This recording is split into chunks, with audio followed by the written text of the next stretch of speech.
Kwanza niombe sana viongozi,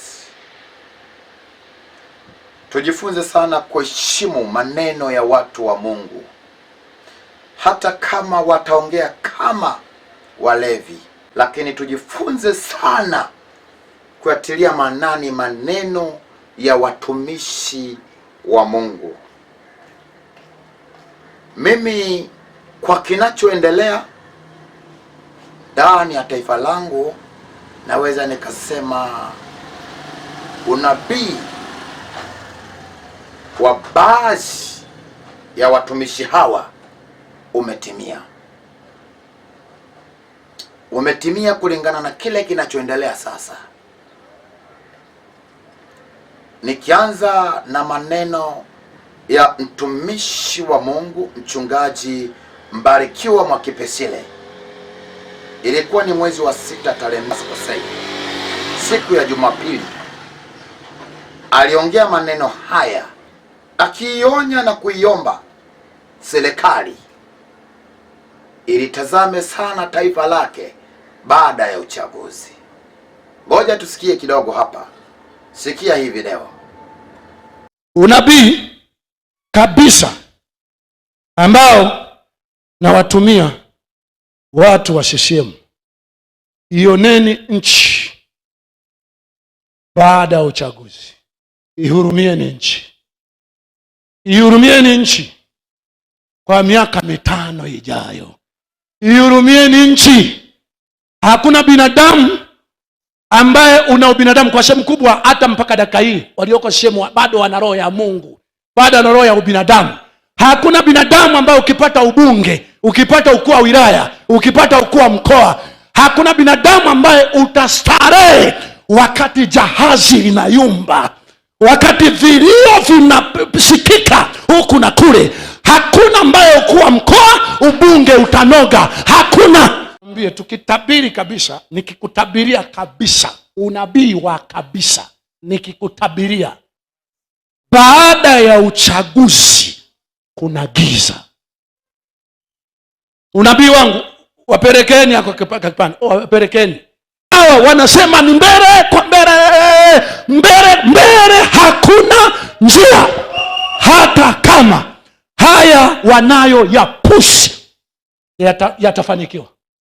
Na nafikiri umesikia kama alivyoweza kusema huyu bwana kwamba tuione nchi baada ya uchaguzi. Ni kweli tupite tunakuweza kupita, lakini ni vyema tuione nchi baada ya uchaguzi. Kinachoendelea kwa sasa katika taifa letu la Tanzania ndicho kilichokuwa kinaonywa kwa wakati ule kabla hatujafika hapa tulipo sasa. Sina uhakika kwamba kuna kiongozi yoyote aliye kwenye nafasi yoyote ya juu anajipongeza kwamba nchi yetu iko salama, inaendelea vizuri kwa sasa hapa tulipo, tukilinganisha na huko tulikotoka.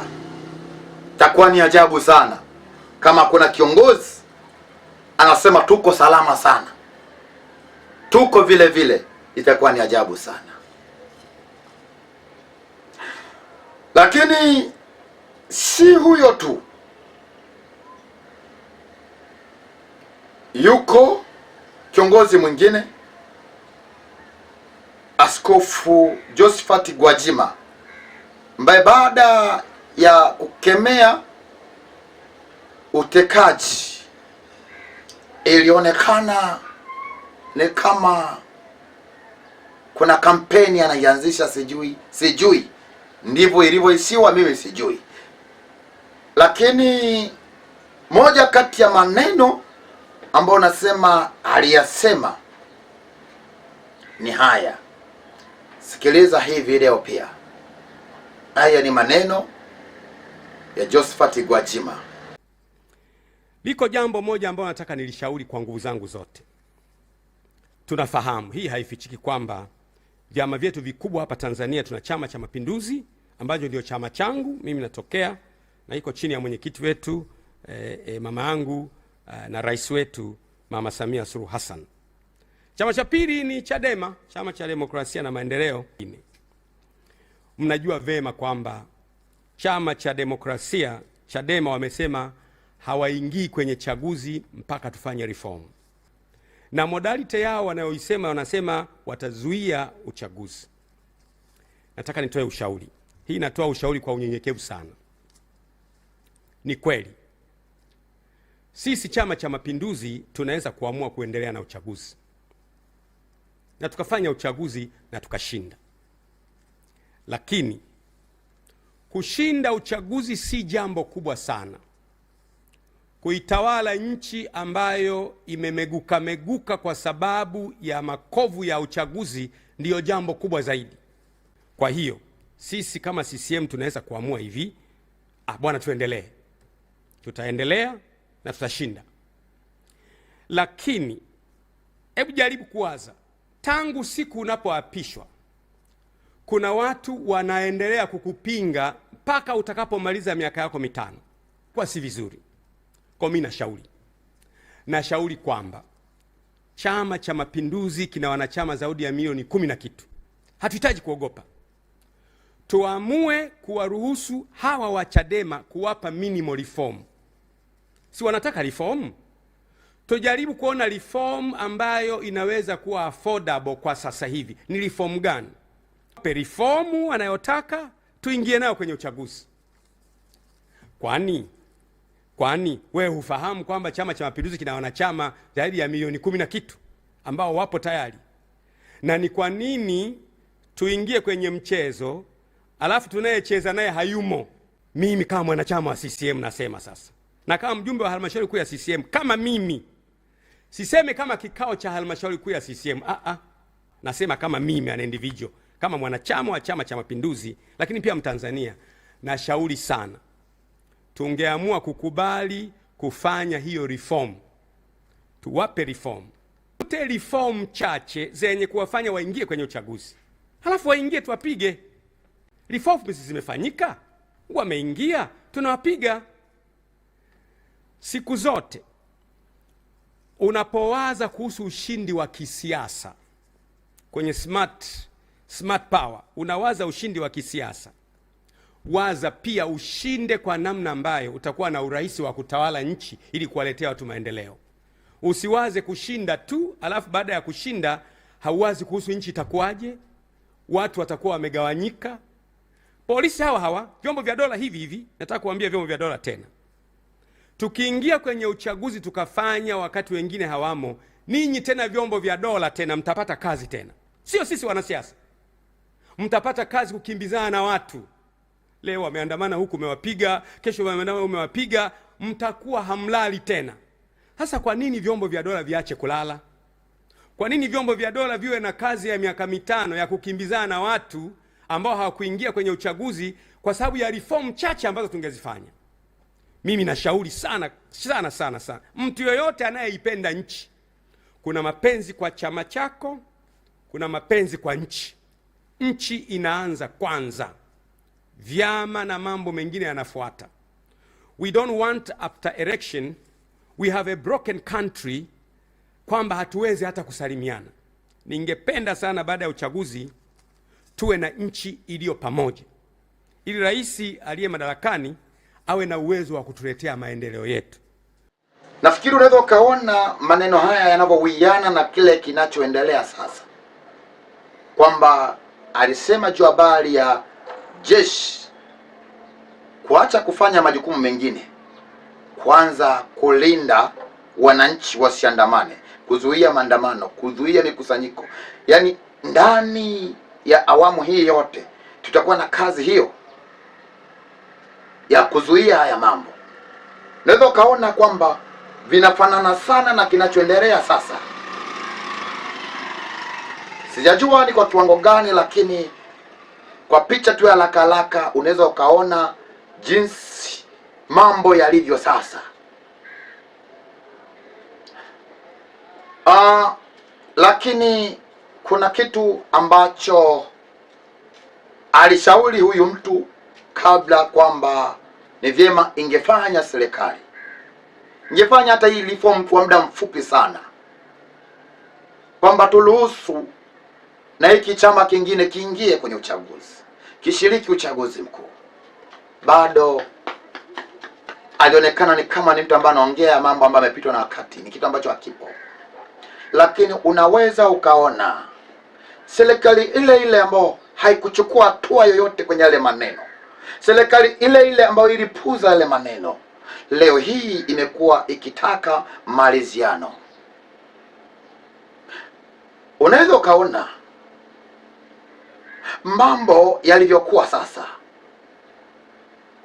Kitu ambacho tulikuwa tuna uwezo wa kukiokoa kabla akijawa na madhara makubwa, tumekuja kwanza kuhangaika kukiokoa kikiwa kimeleta madhara makubwa sana ndani ya taifa letu. Tunakuja kuanza kutafuta suluhisho kikiwa tayari kimeleta madhara makubwa sana katika taifa. Sasa unaweza ukaona nini tunafanya sasa, na mmekuwa mkiona hata comment za wananchi wengi kwenye mitandao ya kijamii juu ya maridhiano ambayo serikali saizi inahitaji. Kumekuwa na maneno mengi, kumekuwa na namna nyingi sana, kila mtu amekuwa akiongea la kwake juu ya maridhiano hayo. Lakini kingine ambacho nimeona, serikali pia bado ni kama inaendelea kuchochea haya mambo. Yaani ni kama kwa hiki kilichoanzishwa hakiokoi, hakituleti kwenye unafuu, kinatuleta kwenye shida nyingine kubwa zaidi.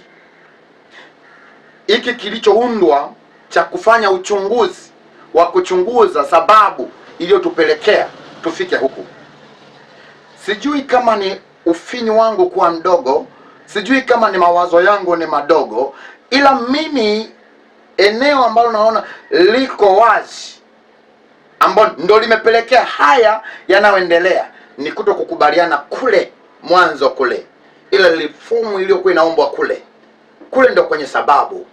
Huku kwingine kote huku tutakuanza kutafuta kwamba tutafute sababu, nini chanzo, nini sababu. Huku kote tunakwenda kuchochea vitu vingine, kwa sababu ni vyema serikali ingekiri na ingekubali kwamba kuna mara ilikosea. Hicho ndo kitu pekee ambacho serikali ingekuwa inakitazamia kuwa ndo njia pekee ya kuleta ahueni, matumaini kwa watu wao. Kwa sababu kitendo cha serikali kukubali kwamba kuna eneo kweli tulijikwaa, tulikosea, tayari hata kama watanungunika, watanong'ona, lakini tayari kwa sehemu unakuwa umetuliza kipande cha wengi machungu na maumivu walionayo kwa kupoteza wapendwa wao. Basi lakini kitendo cha kuunda tume ya kutafuta sababu, sosi iko peupe, sosi iko wazi. Ikiwa kama mnaona kuna haja ya kufanya maridhiano, jua tayari mmeshajua sababu, mmeshajua shida. Kwa hiyo shida ndio ya kuhangaikia, sio tena kurudi kwanza kuunda tume ya kufanya uchunguzi kutafuta nani na nani walihusika. Huko tunakwenda kwenye mambo mengine tena, tunakwenda kuongeza uchungu mwingine tena, kwa sababu huko mtakamata hata wasiohusika, mtakamata waliomo na wasio kuwemo. Sasa tayari nitakuwa naingiza uchungu kwenye mioyo ya watu wengine tena. Sasa ningeiomba serikali yangu ilikuwa ni njia pekee ya kurejea na kurejea kwa Watanzania na kuambia Watanzania kwamba mtusamehe, ni kweli tuliwakosea, tunaomba mtusamehe. Sasa tunaomba mtupe wakati huu tufanye 1, 2, 3. Ndipo mkiwasikiliza sasa Watanzania nini wanataka, nini mapendekezo yao, nini maoni yao. Leo hii hiki kinachotakiwa hapa au mnachohangaika nacho hiki hakiwezi kikaleta suluhisho jepesi, watu wa Mungu. Hakiwezi kikatuleta pamoja. Tumefika mbali sana. Lakini acha tuitumie hii nafasi ndogo tulionayo kulileta taifa pamoja tena, kulirejesha taifa kwenye hali yake. Usio ni wakati tena wa kwanza kutafutana, usio ni wakati tena wa kuanza kuviziana, usio ni wakati tena wa kuanza kutafuta nani alisababisha. Uwe ni wakati pekee wa kutafuta namna gani ya kuirejesha Tanzania yetu. Najua unaweza ukasema kwamba kuirejesha Tanzania yetu ni pamoja na kutafuta sosi. Sosi iko wazi, ni ile reform ambayo ilikuwa inatakiwa, yale mabadiliko yaliyokuwa yanatakiwa kabla, yale maliziano yaliyokuwa yanatakiwa kabla, ndipo ilipoanzia shida pale. Kwa tungefanya maliziano kule kabla, huku tusingefika. Sasa tumefika kwa sababu haya maliziano hayakufanyika kabla, na ndio maana leo hii inaleta picha tofauti tofauti. Kila mmoja anaongea analoweza kuongea kulingana na kile ninachotaka juu ya habari ya maliziano. Lakini yote ni kwa nini? Ni kwa sababu tayari wako watu wanaona ni kama mmetufanyia makusudi. Wako miongoni mwa watu ni kama mmetufanyia makusudi. Kwa niombe serikali ikubali kwanza, ikubaliane na swala hili kwamba kweli kuna mala walijikwaa kama viongozi.